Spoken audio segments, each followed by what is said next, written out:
ઘરમાં જ્યારે કોઈ નવા સભ્યનું આગમન થાય, જેમ કે બાળકનો જન્મ થાય કે પછી લગ્ન થઈને કોઈ આવે, ત્યારે ખુશીની સાથે સાથે એક ચિંતા પણ આવે છે. રેશન કાર્ડમાં નામ કેવી રીતે ચડાવવું? નમસ્કાર. એક વાત સ્પષ્ટ કરી દઈએ કે આ વિડિયો માત્ર શૈક્ષણિક હેતુ માટે છે અને કોઈ પણ પ્રકારની વ્યાવસાયિક કે કાનૂની સલાહ તરીકે ન ગણવી. ધ લીગલ સફરમાં આપનું સ્વાગત છે. આજે આપણે રેશન કાર્ડ અપડેટ કરવાની એ જ જૂની અને કંટાળાજનક પ્રક્રિયાનો એક નવો ડિજિટલ રસ્તો જોવાના છીએ. યાદ છે એ દિવસો? સરકારી કચેરીની લાંબી લાઈનો, કાગળોનો ઢગલો અને વારંવાર ખાવા પડતા ધક્કા. રેશન કાર્ડમાં એક નામ ઉમેરવા કે કમી કરવા માટે જાણે આખી જિંદગી નીકળી જતી. પણ શું ટેકનોલોજીના આ યુગમાં પણ આ બધી માથાકૂટ કરવી જરૂરી છે? તો જવાબ છે બિલકુલ નહીં. હા, હવે આખી પ્રક્રિયા બદલાઈ ગઈ છે.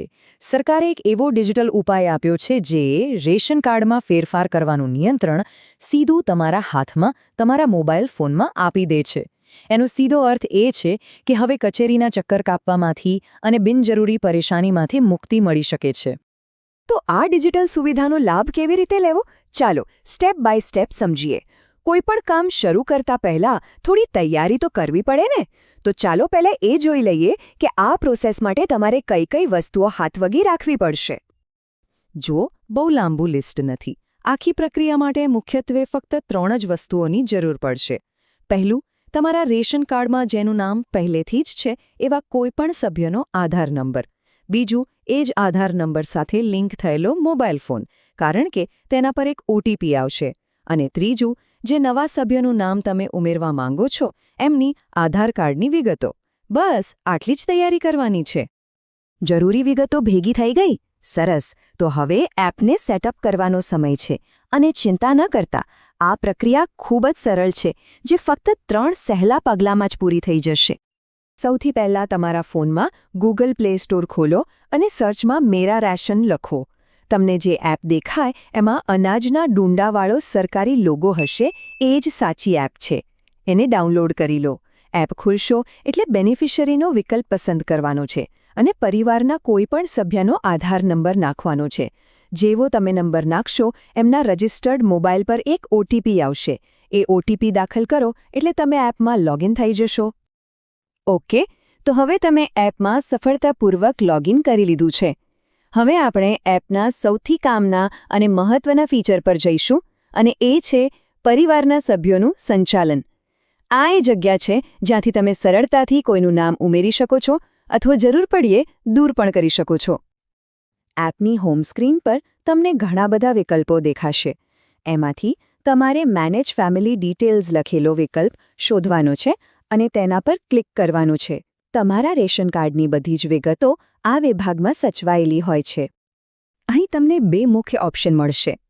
જો કોઈ નવું નામ ઉમેરવું હોય તો સ્ક્રીનમાં ઉપર જમણી બાજુ એક પીળા રંગનું પ્લસ નિશાનવાળું બટન દેખાશે.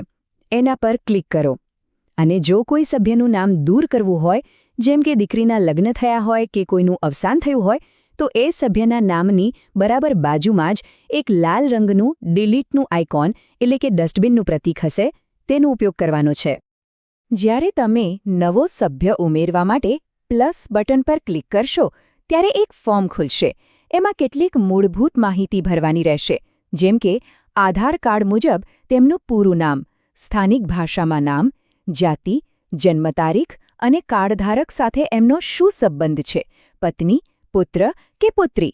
બસ આટલી વિગતો ધ્યાનથી અને સાચી ભરવાની છે. અહીં સુધીની પ્રોસેસ એકદમ સીધી અને સરળ હતી, બરાબર ને? પણ હવે જે વાત આવે છે ને એને બરાબર ધ્યાનથી સમજજો, કારણ કે આ આખી પ્રક્રિયાનો સૌથી મહત્વનો મુદ્દો છે, જેથી ભવિષ્યમાં કોઈ ગેરસમજ ન થાય. અને આ વાત ખાસ મગજમાં રાખજો. એપમાં બધી વિગતો ભરીને સબમિટ બટન દબાવવાનો અર્થ એ નથી કે તમારું રેશન કાર્ડ તરત જ અપડેટ થઈ ગયું. ના, આ તો તમે ફક્ત એક ઓનલાઈન અરજી કરી છે, એક વિનંતી કરી છે. આ તો પ્રક્રિયાની માત્ર શરૂઆત છે, અંત નથી. તો પછી આગળ શું થાય છે? તમે જે અરજી સબમિટ કરી તે સીધી તમારા વિસ્તારના એટલે કે તાલુકાના પુરવઠા અધિકારીના પોર્ટલ પર પહોંચે છે. એ અધિકારી તમારા દ્વારા આપેલી માહિતી અને દસ્તાવેજોની ઓનલાઈન ચકાસણી કરશે. જ્યારે એમને લાગશે કે બધું બરાબર છે, ત્યારે જ તેઓ એ અરજીને મંજૂરી આપશે અને એ મંજૂરી મળ્યા પછી જ તમારા રેશન કાર્ડમાં ખરેખર ફેરફાર થયેલો દેખાશે. તો આ આખી ચર્ચામાંથી આપણા માટે શીખવા જેવી મુખ્ય બાબતો કઈ છે? ચાલો ફટાફટ એના પર એક નજર નાખી લઈએ, જેથી કોઈ વાત ભૂલાઈ ન જાય. ટૂંકમાં આ એપનો સૌથી મોટો ફાયદો છે સુવિધા. હવે ઘરે બેઠા કોઈ પણ સમયે થોડી જ મિનિટોમાં નામ ઉમેરે કે કાઢી શકાય છે. પણ સૌથી અગત્યની વાત જે યાદ રાખવાની છે એ છે કે ઓનલાઈન અરજી એ માત્ર પહેલું પગલું છે. તમારું કામ ત્યારે જ પૂરું ગણાશે જ્યારે સરકારી અધિકારી એની ચકાસણી કરીને મંજૂરી આપશે. આ ડિજિટલ પહેલનો મુખ્ય હેતુ ધક્કા ખાવામાંથી મુક્તિ અને પ્રક્રિયાને પારદર્શક બનાવવાનો છે. આ બધું જોઈને એક મોટો સવાલ મનમાં આવે છે. જો રેશન કાર્ડ જેવી જટિલ અને મહત્વની સેવા આટલી સરળતાથી ડિજિટલ થઈ શકતી હોય તો શું આપણે ભવિષ્યમાં બીજી બધી જ સરકારી સેવાઓ માટે પણ આવી જ સુવિધાની અપેક્ષા રાખી શકીએ? આશા છે કે આ માહિતી તમને ઉપયોગી થઈ હશે.